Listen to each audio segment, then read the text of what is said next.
जय हिंद सभी साथियों को। तो आप लोग कैसे हो? मैं आशा करता हूं कि आप सभी स्वस्थ होंगे, मस्त होंगे, बिंदास होंगे, अपनी अपनी पढ़ाई के अंदर व्यस्त भी होंगे। सर अभी तो पेपर दिए। अरे पेपर अभी दिया है तो क्या हो गया? तैयारी आगे नहीं करनी क्या? आपने आवेदन 4th ग्रेड का किया, अभी वन रक्षक का अपने आवेदन आने वाले हैं, तो कांस्टेबल के भी आपने आवेदन किए होंगे, जिसने सीटी का दिया है, तो आप तैयार हो अभी। मतलब हथियार छोड़ने नहीं है। बीएसटीसी का पेपर दे दिया तो क्या हो गया? आगे की भर्तियों में भी अपने को तैयारी कंटिन्यू जारी रखनी है। तो बीएसटीसी 2025 जो है, इसमें नॉर्मलाइजेशन होगा या नहीं होगा, इस पर आज का सेशन अपने रहने वाला है। अंत तक वीडियो को पूरा देखिएगा, अपने आइएगा देखो। और किस पारी में सबसे ज्यादा बेनिफिट होगा, नॉर्मलाइजेशन होगा या नहीं होगा, किस पारी में सबसे ज्यादा बेनिफिट होगा, इसी पर आपका आज का सेशन रहेगा। तो सबसे पहले तो अगर अपने बात करें तो 2 पारियां थी अब की बात, और आवेदन जो है वो 6.5 लाख थे, जिसमें से 5,49,000 विद्यार्थियों के द्वारा एग्जाम दिए जाते हैं। पहली शिफ्ट के अंदर 90.8% जो विद्यार्थी हैं वो आए थे, और सेकंड शिफ्ट के अंदर 91% प्लस विद्यार्थी जो हैं वो आते हैं। 2 शिफ्टें थी, और पहली बार जैसे अपने कह सकते हैं कि बीएसटीसी का जब से एग्जाम लिया जा रहा है उस समय से अगर अपने बात करें तो ऐसा पहली बार हुआ है जब 2 शिफ्ट के अंदर क्या हुआ, एग्जाम हुआ है। जहां पर एग्जाम में 2 शिफ्टें लगती है तो वहां पर थोड़ी सी डिफिकल्टी देखी जाती है, पेपर के अंदर समानता देखी जाती है। भी कितनी समानता पेपर के अंदर और कितनी डिफिकल्टी पेपर की किस पारी में आई, ये देखा जाता है। तो 2 पारियां अपने रहती है, फर्स्ट पारी और सेकंड पारी।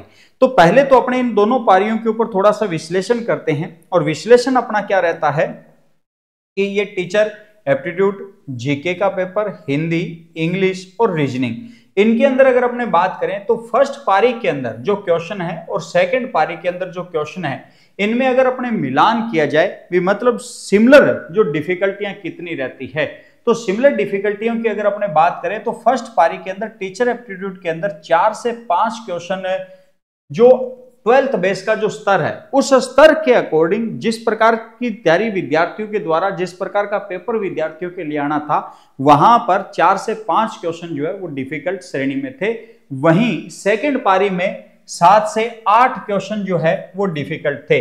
मतलब यहां पर अगर अपने बात करें तो फर्स्ट पारी और सेकंड पारी के अंदर अगर नतीजा आता है तो सेकंड जो पारी है, इस सेकंड पारी के अंदर यहां पर डिफिकल्टी थोड़ी ज्यादा थी।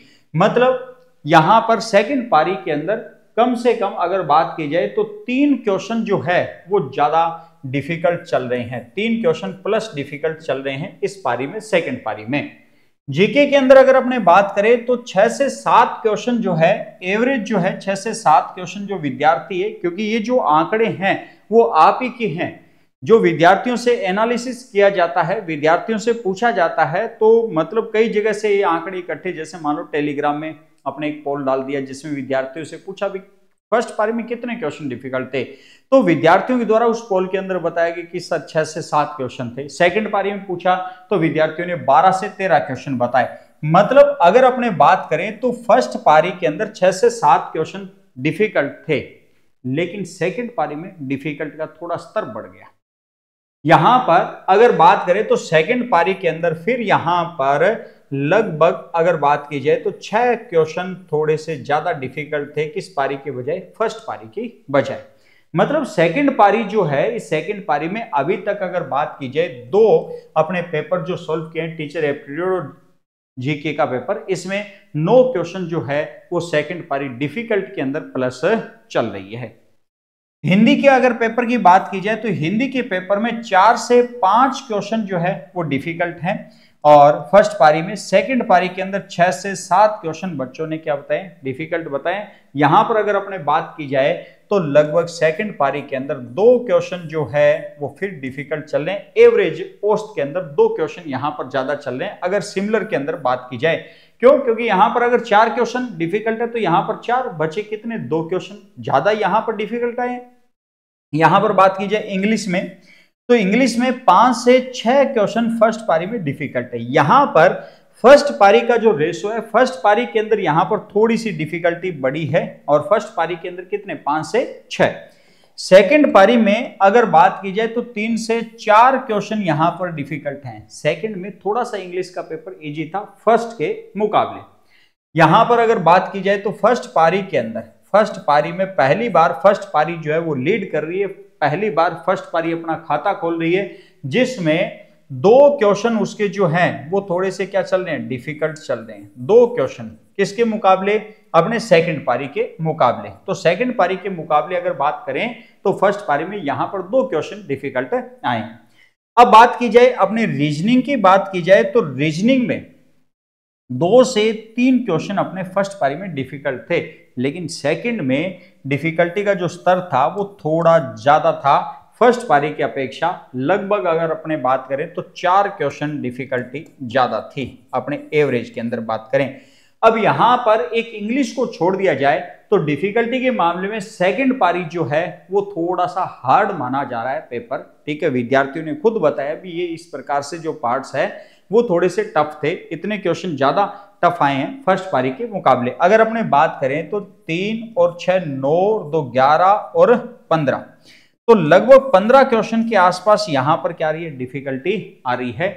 और यहां पर बात करें तो 2 क्वेश्चन डिफिकल्टी अपने आ रही है फर्स्ट पारी में सेकंड पारी के मुकाबले। ठीक है, लेकिन सेकंड पारी के अंदर फर्स्ट पारी के मुकाबले कितने क्वेश्चन, 15। अगर अपने यहां पर बात करें तो अब सबसे ज्यादा बेनिफिट किस पारी वाले को मिलना चाहिए, तो जहां डिफिकल्टियां बढ़ती है, क्योंकि पेपर का फिर स्तर समान करना होता है, और स्तर समान करना होता है तो वहां नॉर्मलाइजेशन होगा, और नॉर्मलाइजेशन होता है तो जाहिर सी बात है कि सेकंड पारी वाले जो है ना, इन अभ्यर्थियों को फायदा होगा। सेकंड पारी वाले अभ्यर्थियों को क्या रहेगा, फायदा रहेगा। ठीक है, तो यहां पर थोड़ी सी डिफिकल्टियां बढ़ी है, और इस पारी के अंदर क्योंकि डिफिकल्टियां जहां बढ़ेगी वहीं पर फायदा सबसे ज्यादा होगा, तो नॉर्मलाइजेशन के अंदर सेकंड पारी वाले विद्यार्थियों को फायदा होगा। ठीक है, तो आज का जो सेशन अपना है वो है भी किस पारी वाले को सबसे ज्यादा फायदा है, तो सेकंड पारी वाले विद्यार्थियों को सबसे ज्यादा फायदा होगा। सारांश अकेडमी एप्लीकेशन जो है इसे आप डाउनलोड कीजिएगा, और सारांश अकेडमी एप्लीकेशन के जो चतुर्श्रेणी कर्मचारी का जो कोर्स है, टेस्ट सीरीज जो है पटवारी के हैं, वन रक्षक से संबंधित जो अभी आगामी भर्ती आएगी उनके साथ भी आप जुड़िएगा, और तैयारी अपनी सुचारू रखिएगा, जारी रखिएगा, छोड़िएगा मत। क्योंकि बीएसटीसी में आपने हिंदी भी पढ़ा है, इंग्लिश भी पढ़ा है, रीजनिंग भी आपने पढ़ा है, यहाँ पर जीके भी आपने पढ़ा है। अगर आपको नेक्स्ट भर्तियों के लिए थोड़ा बहुत तैयार करना है तो साइंस और मैथ को आपने लेकर चलना है। थोड़ी सी हार्ड मेहनत करेंगे तो ये जो तैयारी है आगामी किसी भी भर्ती को आपकी सरकारी सेवा में बदल सकती है। ठीक है, जैसे वन रक्षक आने वाला है तो वन रक्षक 12th बेस पर होगा, और आप युवा हो सभी 12th बेस अभी आप क्लियर कर आ रहे हो यहाँ पर, तो निश्चित रूप से आपको वन रक्षक के लिए जाना चाहिए, वन रक्षक की तैयारी करनी चाहिए। आपको कांस्टेबल का अगर आप में से आवेदन किया है तो कांस्टेबल की तैयारी करनी चाहिए। इसके अलावा चतुर्श्रेणी की अगर आपने आवेदन किया तो चतुर्श्रेणी की करनी चाहिए। इसका कारण है, एक बार आपके पास सरकारी सेवा जरूरी है इस बेरोजगारी के आलम में। अगर आपने एक बार नौकरी पाली तो ये मानकर चलना आपको हौसला हो जाता है, और उसी हौसले से जंग को आगे जीता जा सकता है। अगर कोई बड़े एग्जाम की तैयारी अपने करना चाहें तो आराम से की जा सकती है, इत्मीनान तरीके से की जा सकती है, क्योंकि अपने पास बैकअप है, और उसी बैकअप से अपने थोड़े से मजबूत हो जाते हैं। क्योंकि व्यक्ति जीवन में जो हारता है वो आर्थिक रूप से हार जाता है, फाइनेंशियल रूप से वो हार जाता है। हालांकि जीवन में ध्यान रखना कि ऐसे ऐसे भी व्यक्ति जो है जिनकी आर्थिक स्थिति जो है बिल्कुल मजबूत नहीं थी, फिर भी उन्होंने जंग फतह की है, लेकिन उनके सामने मुश्किलें बहुत बड़ी है। अपने नहीं चाहते कि ऐसी मुश्किलें अपने सामने भी आए, तो इसलिए चतुर्श्रेणी कर्मचारी, वन रक्षक, कांस्टेबल जिनका भी आपने आवेदन किया, क्योंकि वन रक्षक की तो अभी आने वाली भर्ती है, तो उसके लिए आप सारांश अकेडमी एप्लीकेशन से जुड़िएगा, प्ले स्टोर से एप्लीकेशन को डाउनलोड कीजिएगा और वन रक्षक की तैयारी के कोर्स के साथ जुड़िएगा। ठीक है भाई, और आप कमेंट करके बताइएगा आपका स्कोर क्या रहा है।